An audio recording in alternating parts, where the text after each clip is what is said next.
Hello. It is Wednesday night, and every other Wednesday we do playing by your own rules, as opposed to playing dress up. And tonight our guest is Michele. Now you may recognize Michele from a playing dress up episode that we did a few weeks ago. She should be joining us any minute. And for those of you, oh, she's here. I'm going to invite her to join. I think I do this, and then, oh, hi. Actually, Jen, I was going to mention you today. Um, yes, because I saw your post today, and actually, I was going to talk to Michele about it. The one for Belle Let's Talk, where you talk about depression, and I thought, I wonder. Like, hi, oh, look, everybody joining. It's so great to see you. So today is an episode of Playing by Your Own Rules. And today we're going to be having a talk with Michele, who's a customer of ours, but is also a very interesting lady. I'm going to invite her again, just in case I made a mistake the first time, because that has been known to happen. I'm going to go to invite. She should have an invitation now. And then I think you just have to accept the invitation. Or you can... Michele, there's a little camera at the bottom of the screen with a plus sign. I think if you press that, that's a request to join. So either of those things should get you involved. So yeah, I saw my business coach. Oh no, Michele, I'm here, but I can't see the invitation. It said that you were unable to join, and I'm not sure why. I think we maybe needed to try this. We needed to try this in advance. I'm going to send you another invitation. And are you on your computer or on your phone? Because sometimes that makes a difference. Usually a phone works better. And I'm going to invite you again. There we go. You should have an invitation there. Going to finish a thought now. So yes, my business coach's name is Jennifer Hutter, and she owns Honey Flow Coaching. Okay, Michelle's going to try on her phone. And she's been doing an amazing job of helping me get my ideas together for my brand. And I was very inspired by her post that she shared, which you can check if you go to her Instagram account, which is Honey Flow Coaching. And she did a post today about her own experiences with depression. Oh, there you are. I see you. I see your computer. So I think you need to switch your camera. Can you hear me, Michele? So on your phone, there's going to be a little, yes, oh good. Okay. So on your phone, there's going to be a little kind of swappy thing like this. It looks like an arrow going this way and an arrow. Oh, I see you. We did it. Okay. Yeah, I should now say talk. something Let's more see than if I can hear you. There we go. Yeah. Yeah. There we go. Yeah, no, you're in. We're here. We did it. Technology wins again. So yeah, we're good. You don't even have to getting in. Now you can just relax. The hard part is totally over. Yeah, getting in. So the reason that Michele and I decided that we would do this little chat today is that when she came in to do her playing dress up, we ended up sitting down on the sofa and we got to gabbing so much that maybe try turning the light source away from you if you think that it's a little too glaring. Yes. There you go. You did it. It's okay, because it doesn't matter. We're all in exactly the same boat, and it's fine. That's the beauty of this whole technology Instagram thing, is it doesn't have to be perfect. We don't have camera people and makeup people. We get to just be ourselves, and there's nothing wrong with that. So yeah, I was just saying that when we met for the playing dress up, we ended up sitting down on the sofa at the back of the store and chatting and chatting and chatting until it got to the point where I'm like, we need to go pick some clothes. And for so sure. Yeah. That's why I said we should definitely get together for a chat. And I think I was just mentioning before you got on that I was scrolling through my Instagram feed, and a woman that I know who's a business coach named Jennifer Hutter from Honey Flow Coaching had posted something as part of the Belle Let's Talk campaign of talking about depression and how it really exists everywhere and we don't talk about it enough. And I think that was kind of the same conversation that I ended up having with you when you came into the store. And it Yeah, started because I asked about a little tattoo can you behind your see? ear. Do you mind if we talk about that? So it's an I can see it a little apostrophe. bit, but I think you're going to have to describe it to us. It's my first but so far my Right. only tattoo. And so the apostrophe is Yeah. actually kind of I mean, obviously it's a wonderful uh, uh, well, for grammar, punctuation. Yeah, Symbol? yeah. And it's that significance Oh, because it's a punctuation mark. pause, not a full Yeah. stop. So it stands for resilience of people who pause Right. and don't give up. So it's really a suicide prevention kind of symbol. I worked for many years in mental health, so it was a bit of a tribute to clients. A family member of mine suffered depression for many, many years, but died of natural causes at 88. So, like, she won. Oh, Yeah, yeah. No, good. she might have been younger Yeah. than Well, I mean, 88, not but I mean, good, the point but being that not she good, but she not lived a bad. a, a Yeah. long life and really basically conquered the depression, although it didn't completely go away, right? She dealt with it, and when I got the tattoo, I No.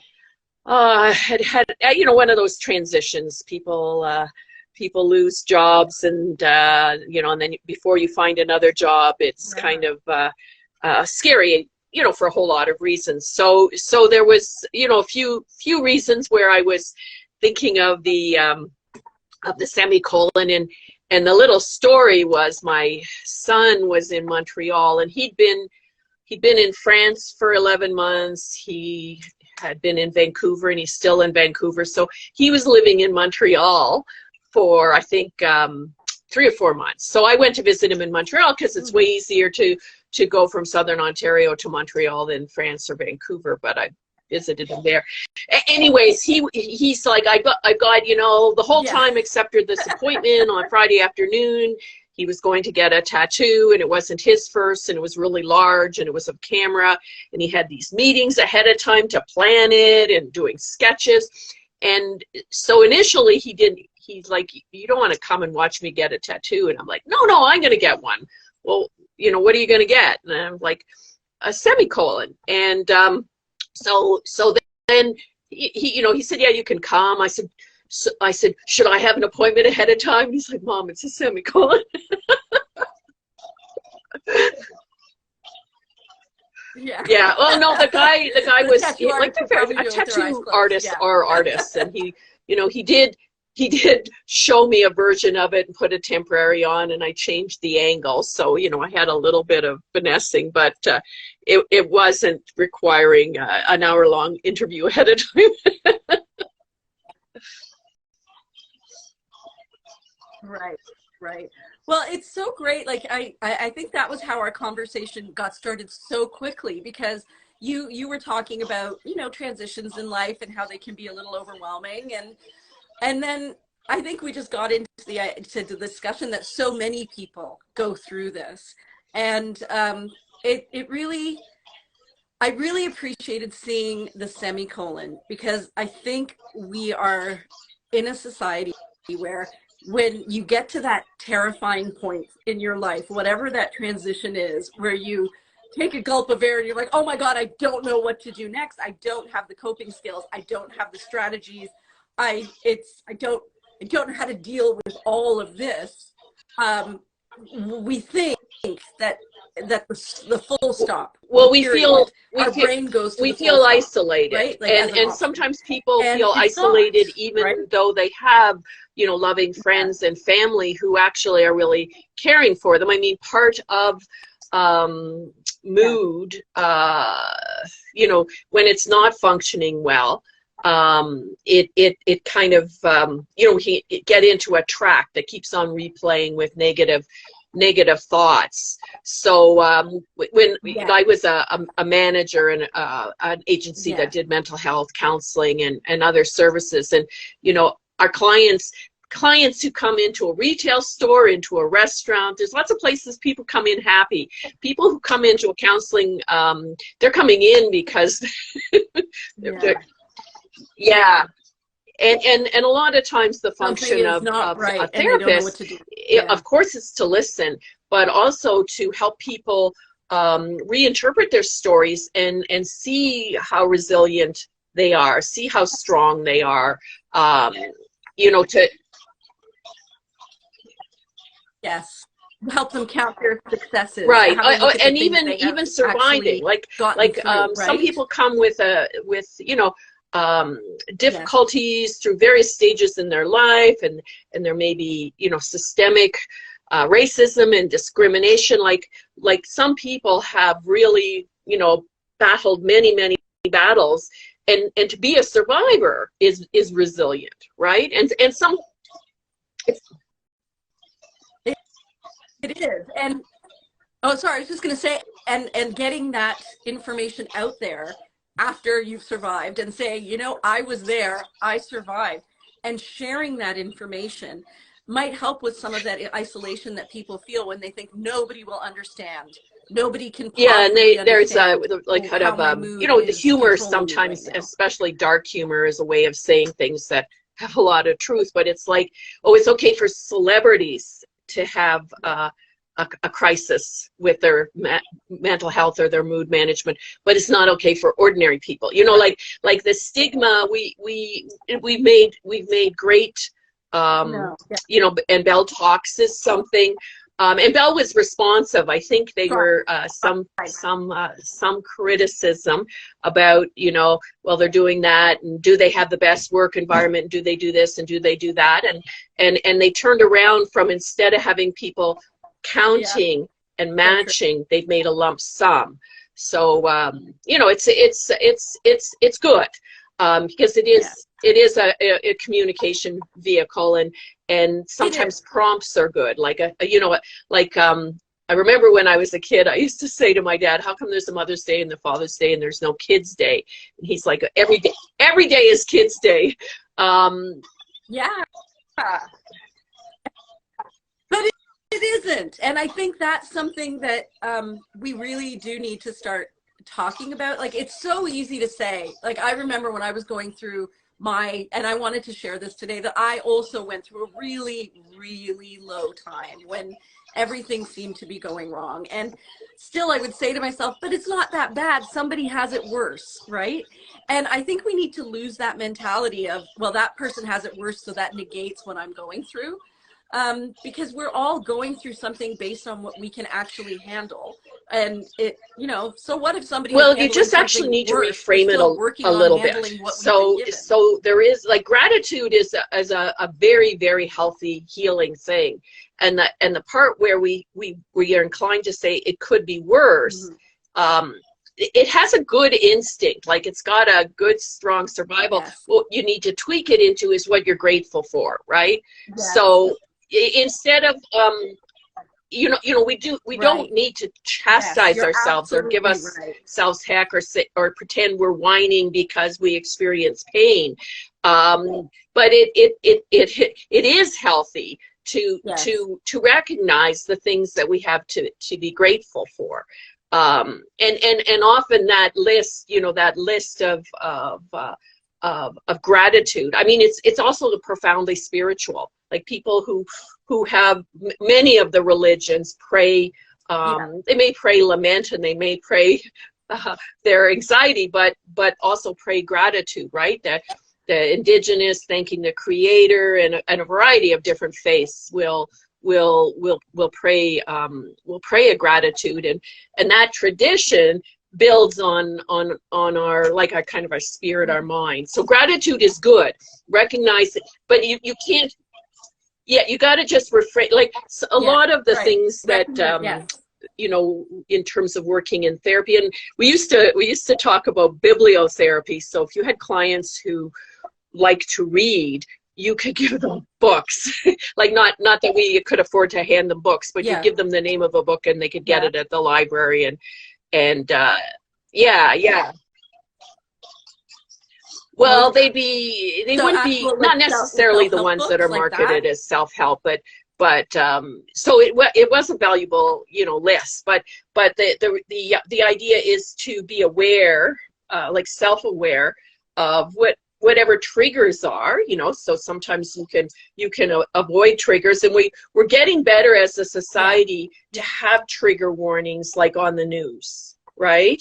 That in fact you can, there's the vicarious trauma from watching the news can be quite significant. And of course, if the news story is something that is a trigger for someone's past experience, it's even worse. So we're getting more sensitive about you know, and even people saying, you know, I was following a social media of a woman who you know, she had a joyful event, she had twins, but there was a lot of scary moments, and she actually put in a trigger warning. She said, you know, if you've got fertility issues, or if you've had lost a baby, don't read this. So we're getting more. Yeah. And that is new awareness. Yes, absolutely. I remember the first time a student of mine said, "Oh, I'm getting triggered." And I thought of it as, oh, like that's just kind of like a funny thing to say. I mean, it was quite a while ago. And then later, as it was like in the first couple of days of school. And later, as I learned more about him, I was like, oh no, he's actually very self-aware. And he recognizes that there are certain things that when he gets to that point, he knows, okay, I need to go to my coping mechanisms.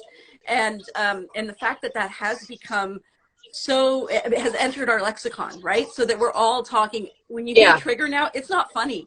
It's like, oh yeah, that's a real thing. You're going to experience emotions vicariously. Well, because it does take a tremendous amount of stuff. So those things are good. I mean, something that's not so good is like an actual psychiatrist or psychologist. They're qualified to diagnose, but they don't diagnose their friends and neighbors in conversation, right?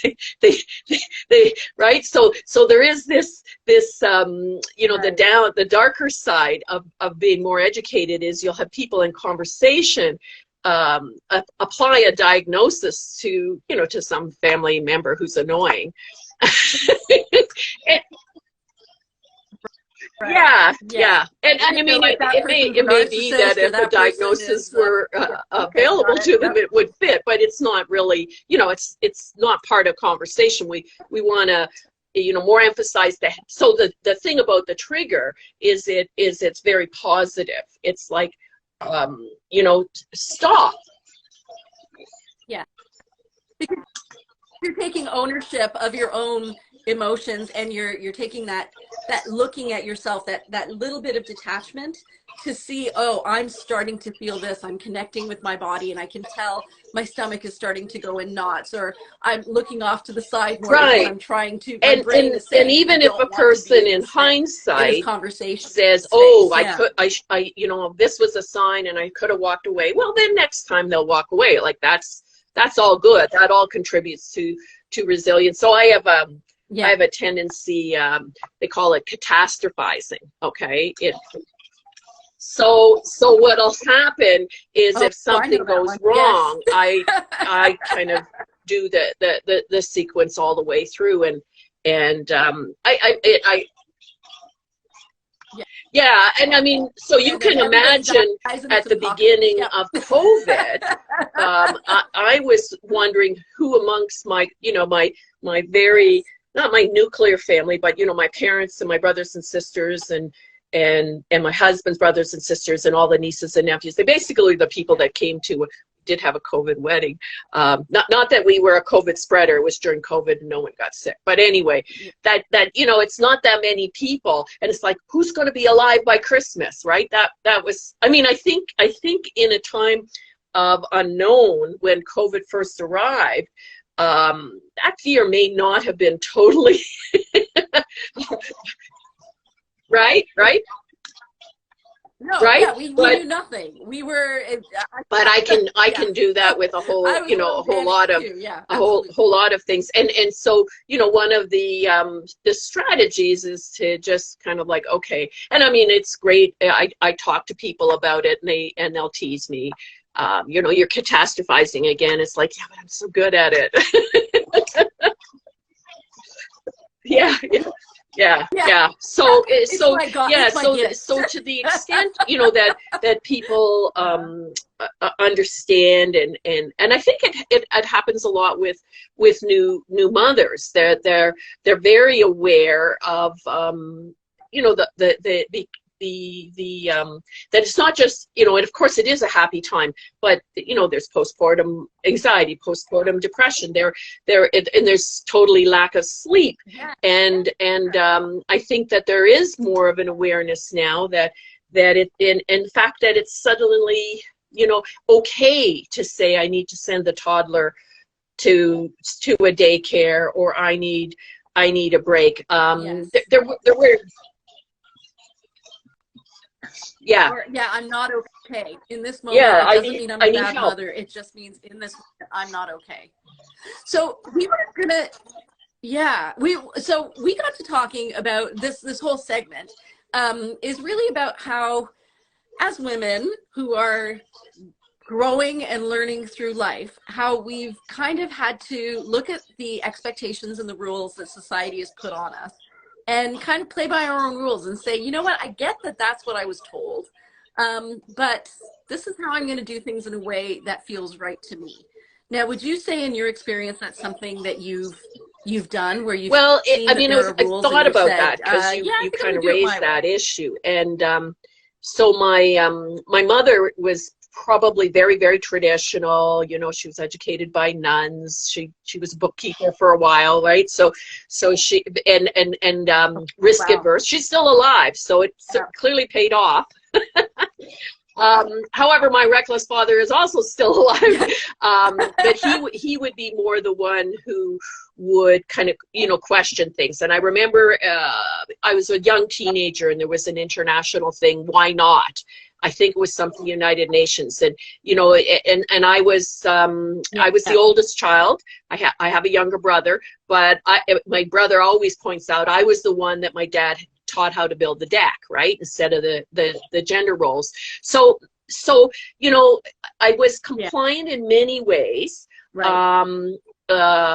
And I guess I mean, my mother wanted me to go to like, this is kind of ironic, the play by your own rules. She wanted me to go to the Catholic school, the separate school, but it was a bus, and the high school was across the street, like across the street. So I made a deal that I had to read Yeah. religious books, one a month, and then and so she wanted me to get a religious education, so I did that. Now I think she had in mind kind of the books that would have been on the curriculum Yeah. back in the 70s, and I was reading Yeah. you know, mystical Yeah. Okay. mystics and maybe Yeah. New Age, Yeah. and Yeah. exploring Yeah. other religions, and which I think, well, I think they Yeah. would do that No, now, well, but they wouldn't that's have done world that then, right? religion So it was a class. little That bit, so counts. there was a little bit then, but I think yeah, it's funny because I remember the first time I shopped at, I call it vintage secondhand stores, right, back then. And I came home with a sailor's jacket. Yeah. And my mother's Yeah. like, this guy puked on the jacket. And she threw it outside until I got it. I think I hand washed it. Then I sewed a zipper into it, and I had it for years. So you know, it started then. But I think the big thing were two things. One, I went to law school. I did. I was a lawyer for about 15 I did years. too. Did you finish law school? Oh my goodness, I left after the first year. I always have to tell people that I won the Torts Award, though, so they know it wasn't that I couldn't handle it. I just decided that it was just too much negativity. It was too much not doing what everybody knew was the right thing to do.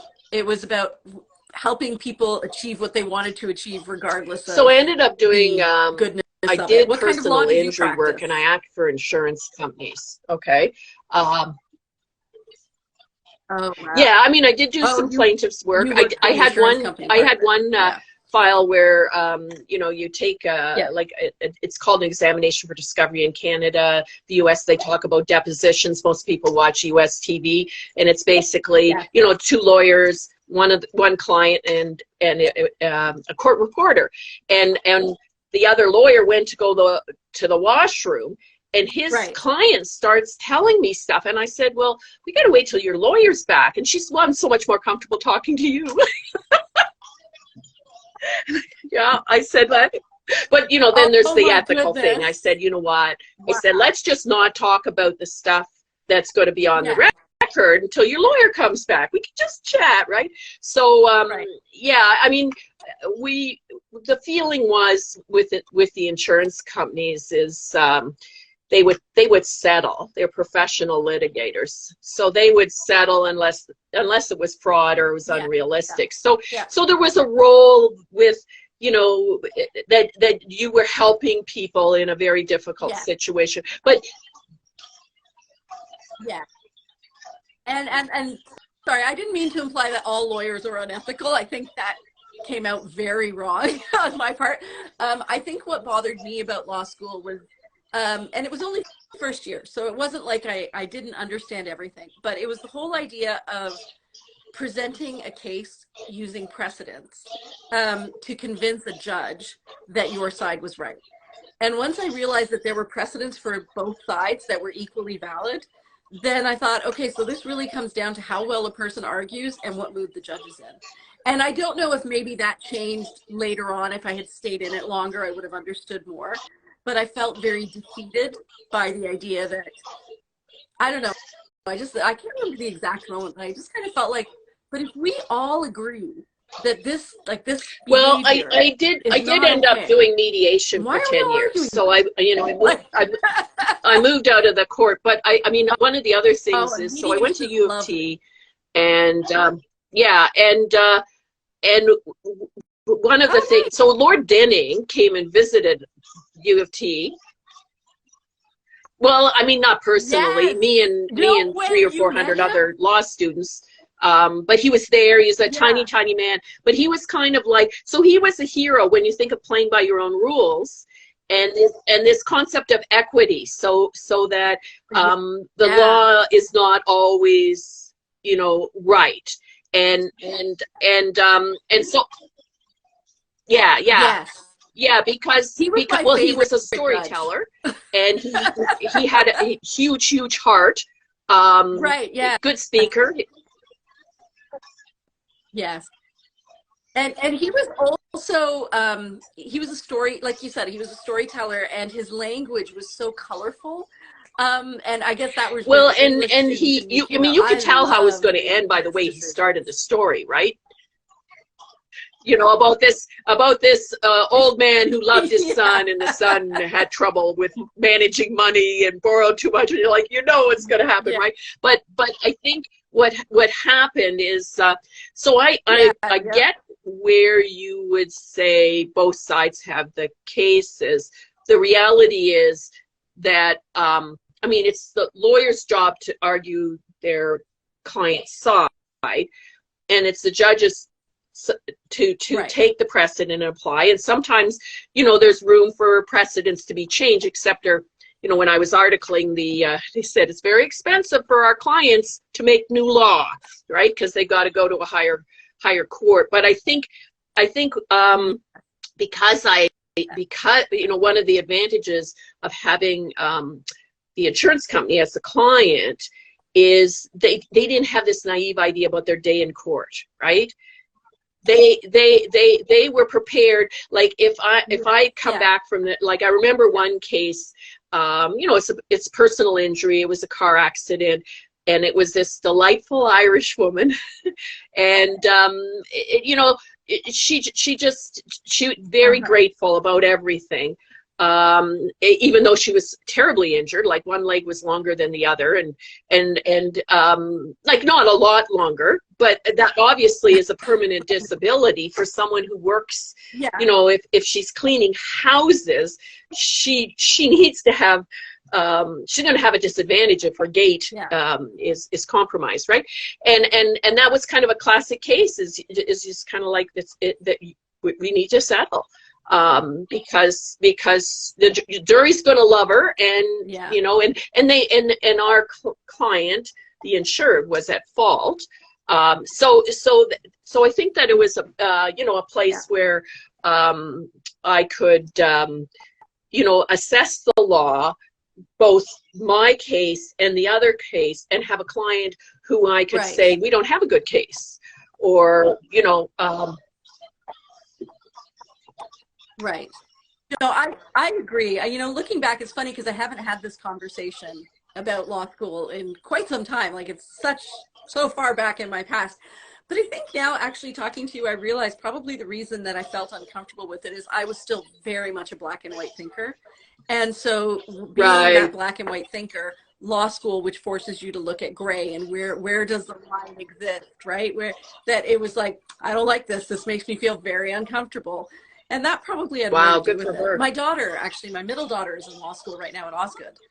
And yeah, well, and what I love is what she's doing there is so different. Even my husband's a lawyer, and he went to Ottawa Law. I went to Ottawa Law. It's more Um, social is the justice. curriculum seems so different. Like it's not so much.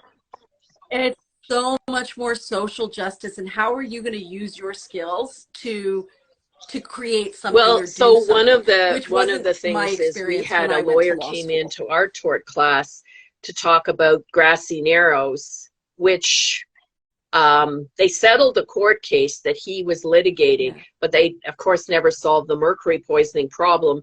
And there's actually another round of you know, negotiations to try to do something about it. So this was back in I don't know, 77, 78. They were just starting the class action with the mercury poisoning. So although the formal curriculum hadn't really embraced the social justice the way it would, you know, in another 20 or 25 years. My education, you Yeah. know, because that was something else that kind of captured my imagination. I ended up, I wrote so we did a project and we were looking at this Tino and Arnold and some other personal injury actions that put a ceiling but opened up the damages for pain and suffering. So those were Supreme Court of Canada cases. The whole Uh-huh. class worked on it, and then me and this other guy got a summer job, and we put it together to be an article for the U of T Law Journal. And when I was still in law school, that article got considered by the Wow. Supreme Court of Canada. So that which was, you could say that my single greatest achievement as a lawyer happened before I finished second year. Because I've never, yes, but Wow. That's amazing. So so they made reference to your work and what you had gathered in the information and how you had processed it yeah, and come but up with keep in some sort of mind a, that the whole I class guess, worked on it. conclusion. The prof that we had was supervising us. We were basing it on the Yes. law we were finding. Like, you know, I mean, it wasn't, and the guy I was writing the article with, he was a professional writer Yeah. before he went to law school. So to some extent, I was the right person at the right time in terms of the opportunity. But on the other hand, yeah, on the other hand, it was an opportunity But still, to have made an analysis yeah. that was relevant as compared to, you know, later times in my life. I would analyze things and, you know, no one would be listening.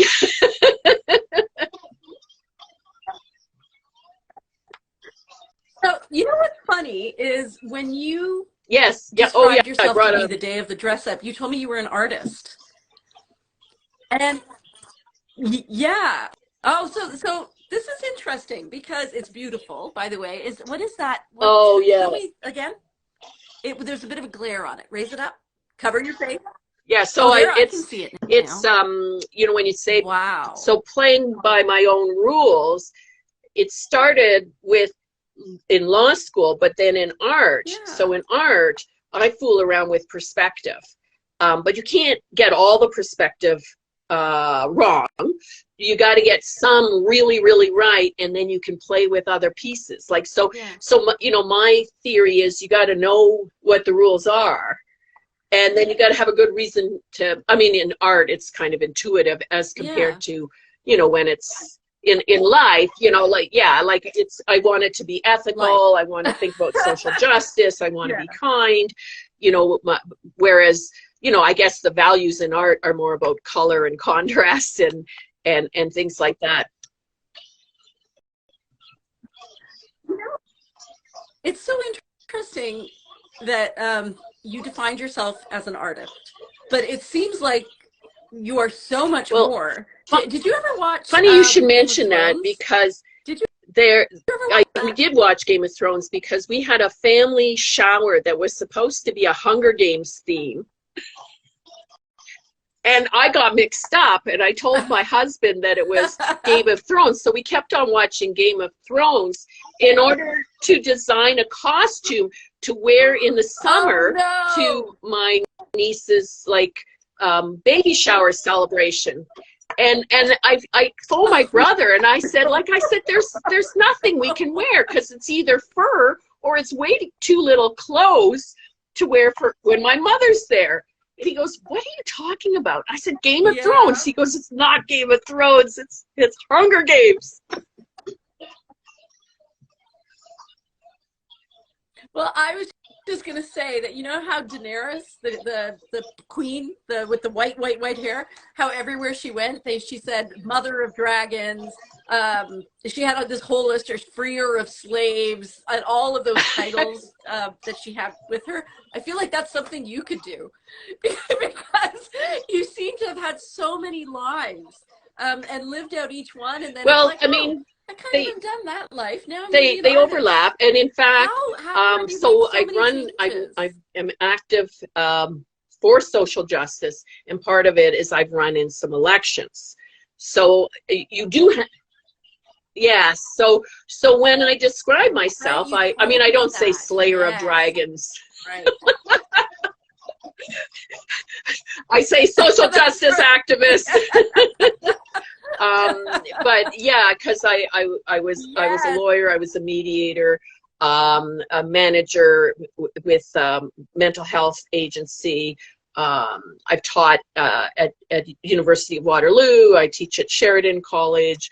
I do a little business with graphic recording. I do, you know, I do fine arts, and so and I'm a grandmother and a gardener, and you know, and a wife. Yeah.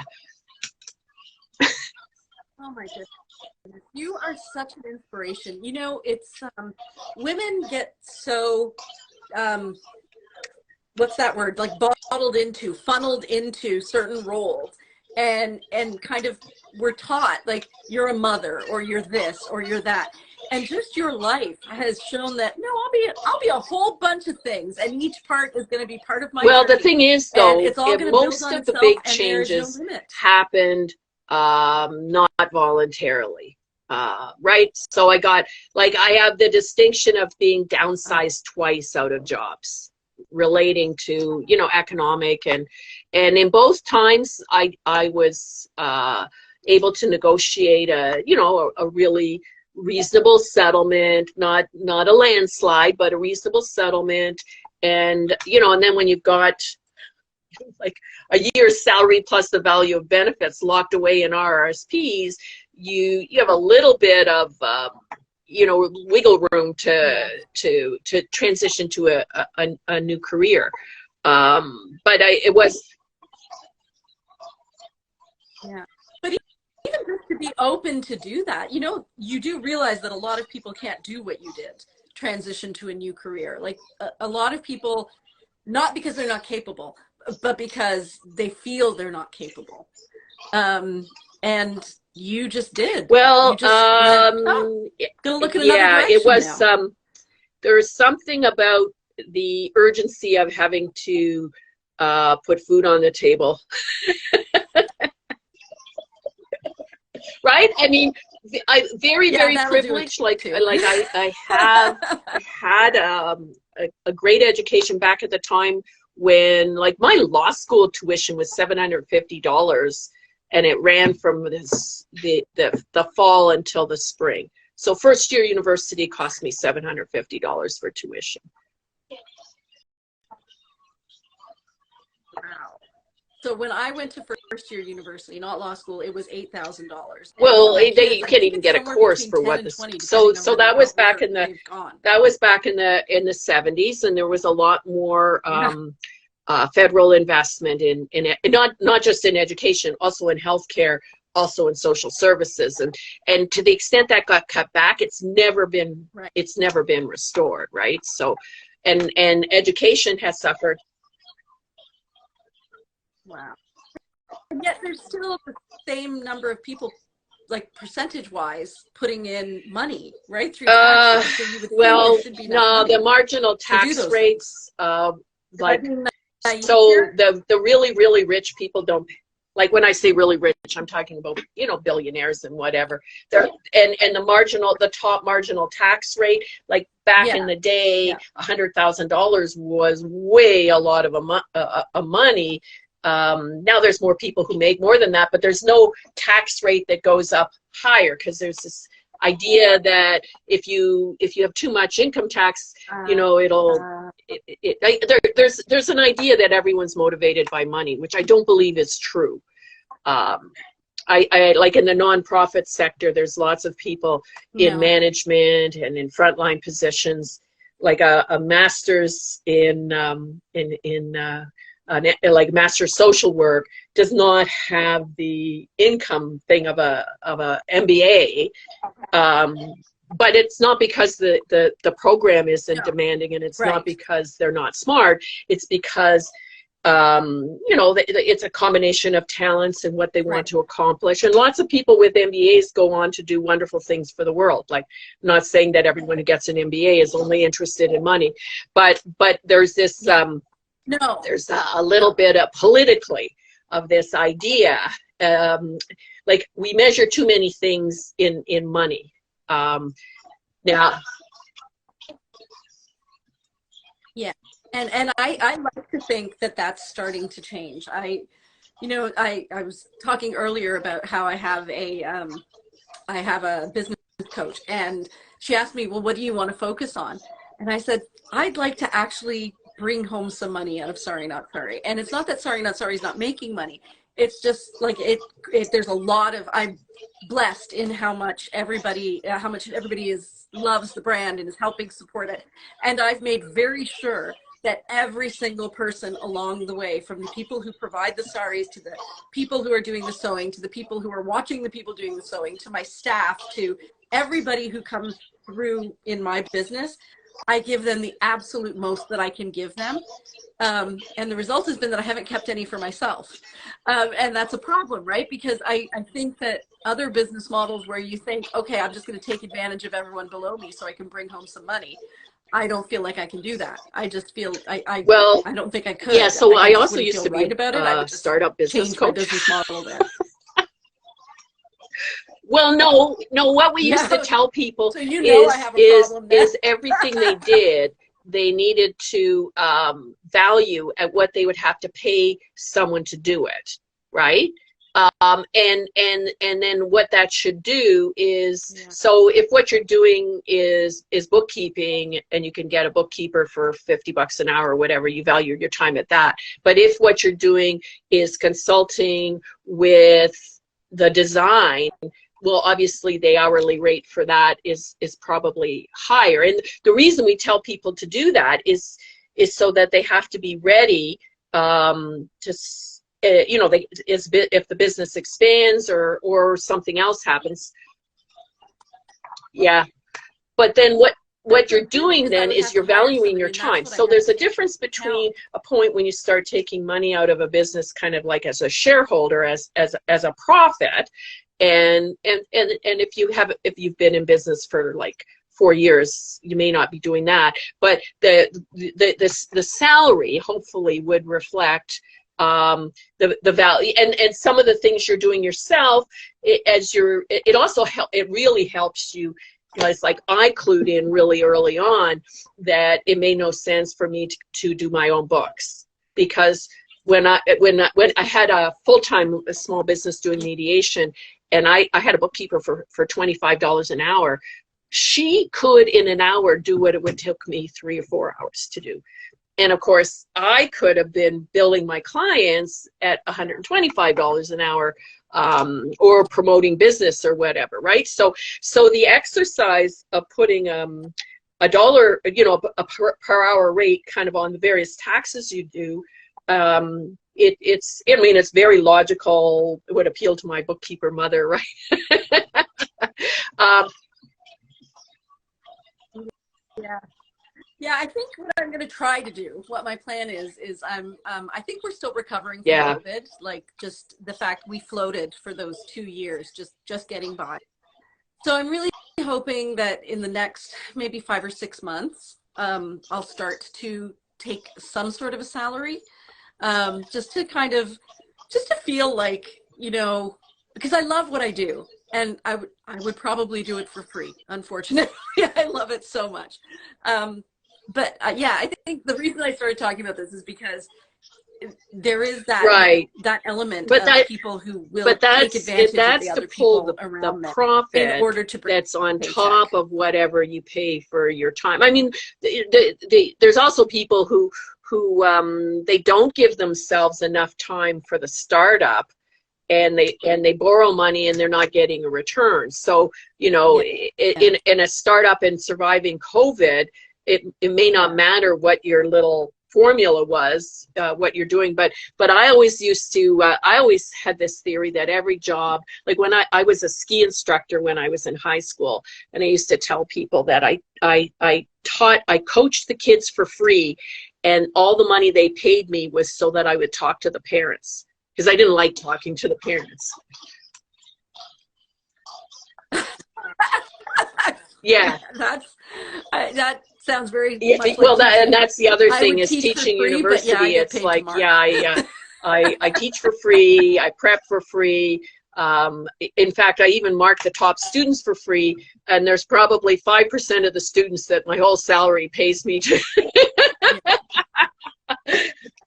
right? But every So job has true. that. And I mean, So true. But hopefully if you're running your own business, yeah. you would get a place at some time that you'd find someone like the woman who did my books when I had my business. She liked bookkeeping. I did, right? She enjoyed it. Yes. Well, I think I'm getting to that point, and I really do feel like, as much as I feel like I'm on the cusp of that point where I've got things going in the business the way that I want. I've got great people who are inspiring and inspired, and I feel like we're in a good place now that if we started to expand, that would generate the capital to keep the business going and for me to take a salary. And that was kind of where I wanted to get to before I started taking money out of the business. Um, I don't know how we started talking about this, but Well, I yeah, was I think, talking about how did we money. talk about? We were talking Yeah, about and money, the motivation. But taxes. yeah, it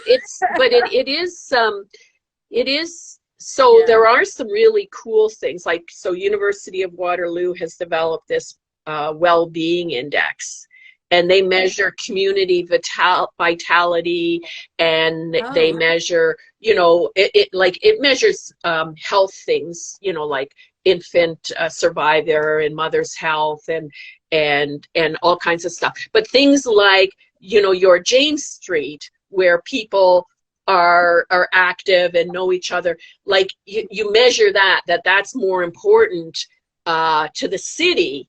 And in fact, if businesses are going to come to yes. Hamilton, or businesses are going to come to Waterloo, the businesses want the employees to have a vibrant, art culture, and a community, and lots of unique local businesses, Yeah. right? Like, there are some businesses that you will find everywhere, and Right. and Right. I'm not, that those aren't, tend not to be the businesses where I go for retail. But everyone likes those unique kind of local businesses, right? Yeah. I think people do find them inspiring. I think, I have a sense of pride that Hamilton is the place that our business calls home. And I think people who are from Hamilton have a sense of pride that Sorry Not Sorry calls Hamilton home. Out of all the places we could be centered, we've chosen Hamilton, and it's because of the community. They're just like you said, it's vibrant and artistic, and people are passionate about being a part of it. It's not, Right, they're right. not living in Because they Hamilton like and him. And pining away for Hamilton's Toronto. They're well living in known Hamilton, in enjoying like Hamilton. it's got some really creative affordable housing programs and community development for Yeah. reviving neighborhoods to kind of help them become more and more resilient. So there's I don't know Hamilton that well. It's not very far away. Like Cambridge is, and in fact, when I drive to Sheridan College, technically I drive through Hamilton, but it's it's just farms and country, right? Yeah. Yeah. Yeah, it was like Wasn't the really weather bad really rain. bad when we got together for the dress up too? There's Well, something I didn't about have you and to. I I didn't have coming to go together to control outside the weather. to come here. Yeah, I'm driving tomorrow morning, so I hope that I hope the roads are Yeah. better by then. Yeah, yeah. Oh, I hope it's better too. Yeah. You must get invited to a lot of dinner parties. You are just so knowledgeable about so many different things. I feel like somebody could hold up a card and say, "Talk about this," and you'd be like, "Let me tell you," and then they'd be like, "Talk about this. It's Well, totally different," and you'd be like, "I got like something you for need to you." I need to listen. No, I think it's lovely. I love the energy that you bring. In fact, a lot of people commented after our dress up that you have such a positive energy. And that's something I hear a lot from customers. Like I hear people talking about other people's energy, and they immediately connected with yours, and I connected with yours as well because you just seem to be somebody who like plays by your own Yeah, rules in the sense that you're creating the canvas of your life, and you're like, and this is my canvas. This is what I'm going to do with it. And it really just, it's so empowering to see how you've, even if some of it was caused by things you didn't have control over, even more so then well, that you so didn't throw out the that's one of canvas. You're the like, I'm things going to is paint over I here don't now. draw in pencil. I draw in marker or ink, and Yeah. it's and I when I'm like I haven't been doing art classes for a while since COVID, but it's kind of like, well, in life you can't erase anything, and a lot of times people like it's a bit of a metaphor No. is they're so set on something being perfect. If they have an option of trying to erase it, they're Yeah. redoing the same thing over and over again, or Yeah. kind of obsessing on it. Whereas you're like, oh, just keep on going, Yeah. whatever that line is, you got to work it in, kind of thing, which is It's going to be beautiful. It's going to be part yeah, of what makes it beautiful. It's funny because that's kind of about the Wabi Sabi collection, right? The collection of clothing that has the flaws. Because, yeah, so what? There's a flaw. You can get really stressed out about it, or you can be like, good, I'm going to get a better price and I'm going to live my best life yeah, in this yeah, piece of silk yeah, that's as flawed as I am. So, I mean, it's like I used to buy secondhand cars, and it's like, oh, I'm pretty sure that whoever before me took better care of it than I would.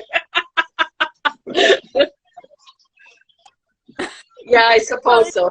it does free you up to Yeah. be less careful, right? When you think, Well, okay, well, it's already not perfect. silk So, is yeah, I'm forgiving just going though to too, I think. It has been.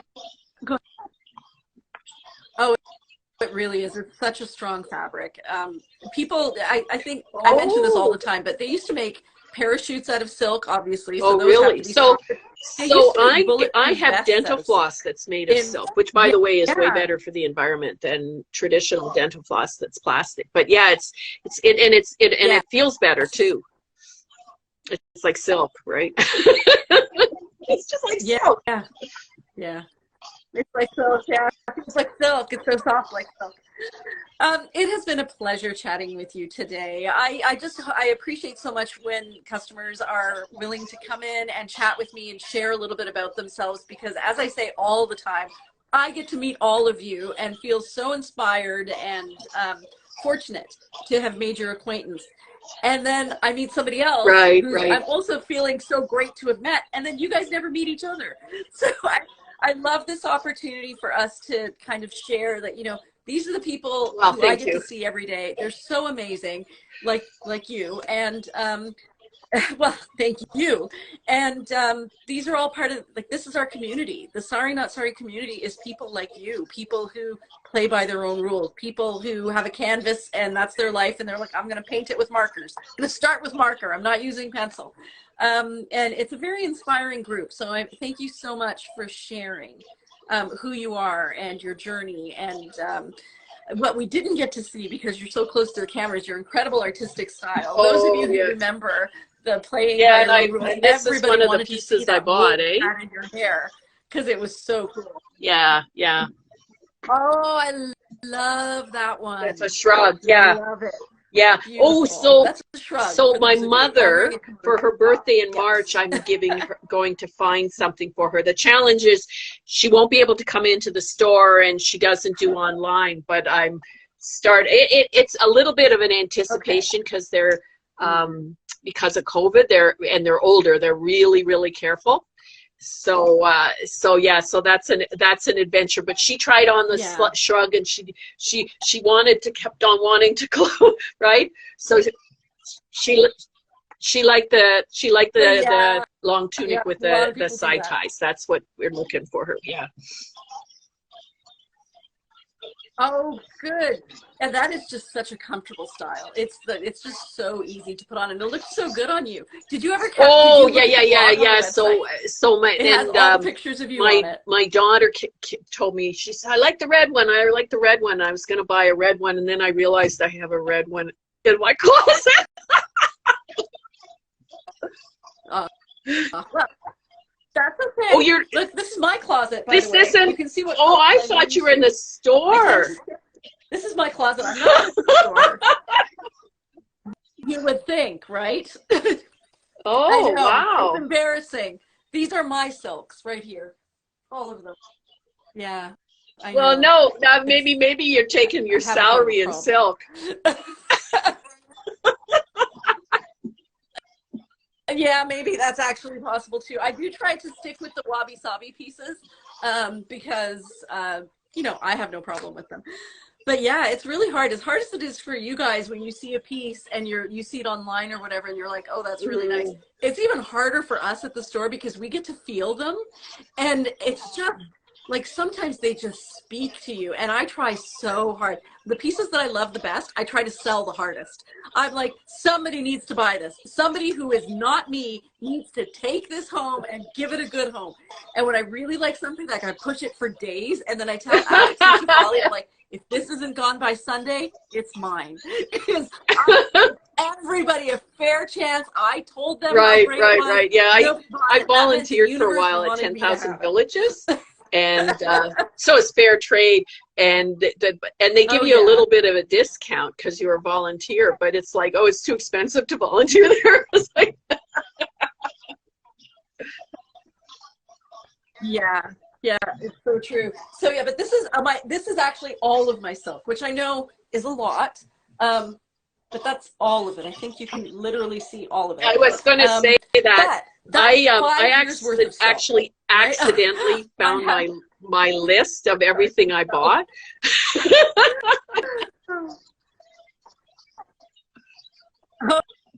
Oh, you don't want to count it. Actually, Heather, who's online with us, said that she has 4 of my hard sell pieces.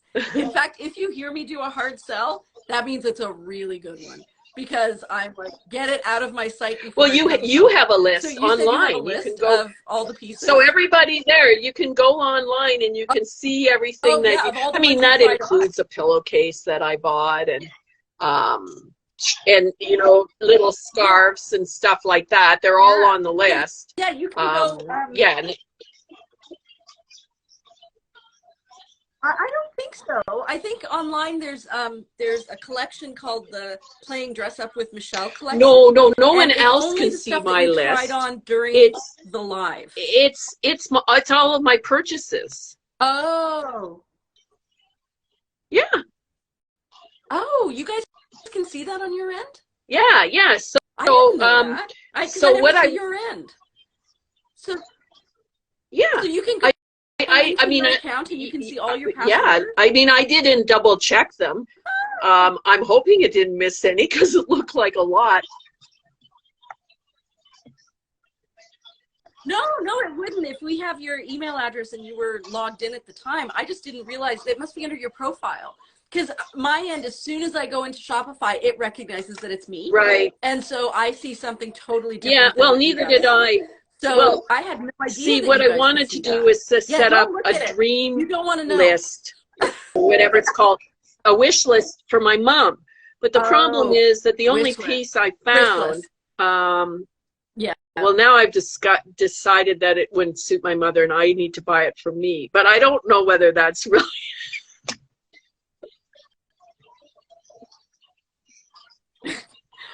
But we're So getting a it's new coming in shipment in. I soon. just paid duties and taxes today, speaking of taxes. And it's coming in. So it should clear customs by tomorrow. We should have it by Friday. And like I've been saying, we're getting better and better saris. Like they just, every time we get a batch now, they take my breath away. And I've seen so many saris that you would think that that would stop being possible. But like I literally, I'm on WhatsApp with Anshul and I just shake my head. I'm like, how is it possible we're getting this sari? And she goes, I've never seen a sari this beautiful. And she's in India. So And I'm do like, you think the okay, that really, one's a really yes. beautiful Like ones I don't even people know what else to say. maybe don't wear as much so that you don't see? No, I Oh, she really just think it's really this good. lady that we have Okay. sourcing our saris. I don't know if you know the story of her yet. She's really good. So I still think we should run a Oh, contest. I would love to be there for an unpackaging. Yes, yeah, we should do that. Yes, we really should. We should. It is a lot of fun. There's a lot of gasping and photograph taking and holding up next to you. And yeah, we will. We should. Absolutely. This one, we get it in on Friday and then we're in the mode show until Tuesday. I don't know. We'll see. We'll see what we can do. But if not this one, this shipment, the next shipment, we could definitely do that for because we don't have everything kind of layered on top of each other. Because this one we have the mode show coming up, which is for boutiques. And then right after that, we have a fashion show. And then in between that, we're doing a whole new video series of how to wear the different pieces. Something a little more professional than me standing there going, this is this, with my own little iPhone and a tiny microphone, something that's a little less, has a little less background noise. So yeah, we're a little bit busy, but so back to the question. So what happened was we found somebody who actually came to Anshul, who's our head tailor, the one who manages everything that's going on in India. And she came up to Anshul, I guess, and said, I know that you're buying saris. I think you should buy them from me. So Anshul said, well, you know, why? Why should we go to you? And she said, well, my husband, you're so busy right now, but it'd be a real treat. Yes, I will try. So she said, this woman said her husband had just passed away. She had 4 kids and she was really good at shopping. Like that was her pastime, right? She was quite well off. So she had really good taste. She knew what a high quality sari would look like. It's like if somebody doesn't know what's a really high quality brand, Chanel. You know, if somebody doesn't know what Chanel looks like, if they've never seen anything Chanel, right. they don't understand that, you know, it's the way that it's sewn, it's the weight of the fabric, like all of those little details. So because she was quite a seasoned shopper before tragedy, you know, made her the transition in her life, she really knows what to pick. So when she goes to these places, otherwise it's all men, and they're all men who don't care about saris. They're just men who are like, oh, I'll take 15 of your blue ones. And whereas she goes in there and she's very good at bargaining and she knows exactly what she wants. And she probably has a little bit of that haughtiness that you would associate with, Right. you know, women who really know what they want and I'm going to make you run and get it. And so she's able to gather together a superior group of saris. And then those go to Anshul and then we go through them one by one.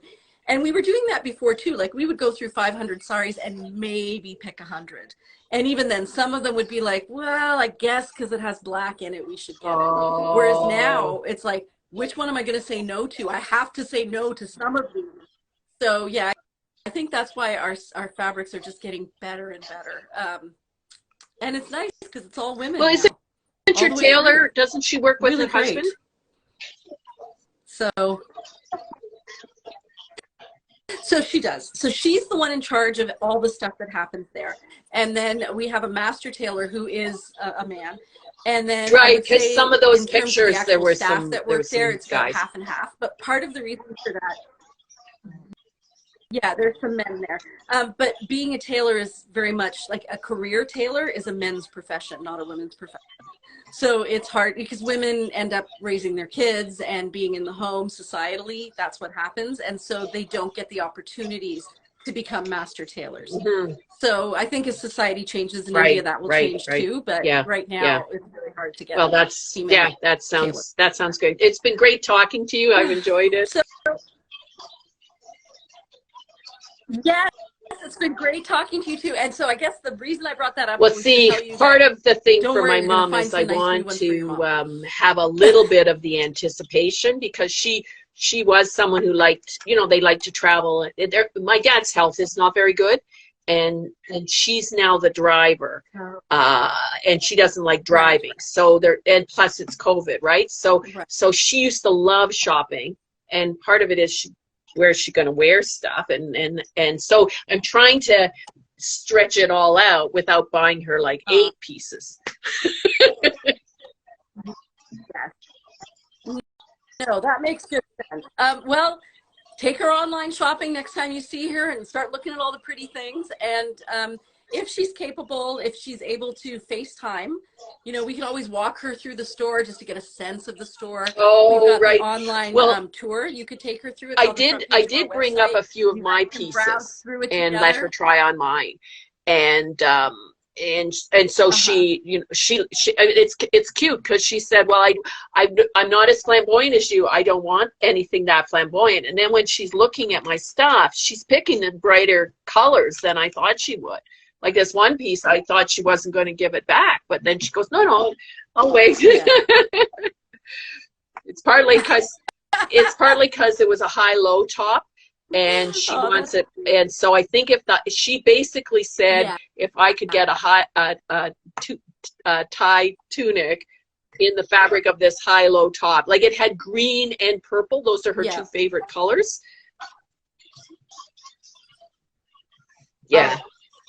I never say no to a green and purple. Okay. So all right. if it's Sounds out there, good. we're getting something in it. Okay. Yeah, I should let you go. This half-an-hour conversation. Maybe. Yeah, maybe. I think you and I are both talkers. That's a problem. Yeah. Thank you. Yeah, and I saw little hearts going by, so thank thanks to everyone who's still there. Yeah. Have a great night. Yes. Oh, I know. We have such a lovely All right. group. Well, Bye-bye. you know, you met them during the try, and we're going to start talking again. Okay. Thank you so much.